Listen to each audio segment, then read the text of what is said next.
சொல்றோம். நம்ம ஹேப்பியா இருக்க முடியலைங்கிற அளவுக்கு கர்மா இருக்கும்போது, அங்க தான் நம்மளுக்கு வந்து நம்மள மீறிய ஒரு சக்தியோட ஹெல்ப் தேவை. அது பிரபஞ்சம் சொல்லலாம், இறைவன் சொல்லலாம், கடவுள்ன்னு சொல்லலாம்.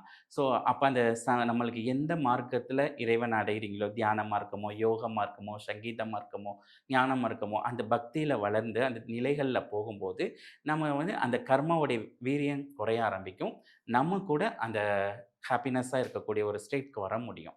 ஸோ நல்லா ஹேப்பியா இருக்கணும்னா ஒரே ஒரு வழி இருக்கு. என்ன வழின்னா, நம்ம கிளையண்ட் குடுத்து நெறைய பேர் ஃபாலோ பண்ணியிருக்காங்க. என்னன்னா, நீங்க நெறைய சத்கர்மா செய்யுங்க. நெறைய புண்ணியம் செய்யுங்க. அத உங்களால முடிஞ்ச அன்னதானமோ, ஒரு என்னவோ அந்த உதவிகளுக்கு எதுக்குமே கிரெடிட் வாங்கிக்கிறாதீங்க. நீங்க தான் செஞ்சீங்கன்னு பிரபஞ்சத்துக்கும் உங்களுக்கும் தெரிஞ்சா போதும். வேற எங்கேயும் அந்த புகழ் பேருக்கு இல்லாம நீங்க தர்மங்கள் பண்ணும்போது, இந்த ஹேப்பினஸ் ஸ்டேட் வந்து ஆட்டோமேட்டிக்கா வரும். இன்னைக்கும் நிறைய மில்லியனர்ஸ், நிறைய பணக்காரங்கள் அவங்க ஒரு சோசியல் ஒர்க் பண்ணிக்கிட்டு இருக்காங்க. பட் அவங்க யாருக்கு போகுதுன்னு தெரியாது. ஆனா செயல்படுறாங்க. அதான் அவங்களுக்குள்ள அந்த ஜாய் இருக்கறக்கு ஒரு மூல காரணம்.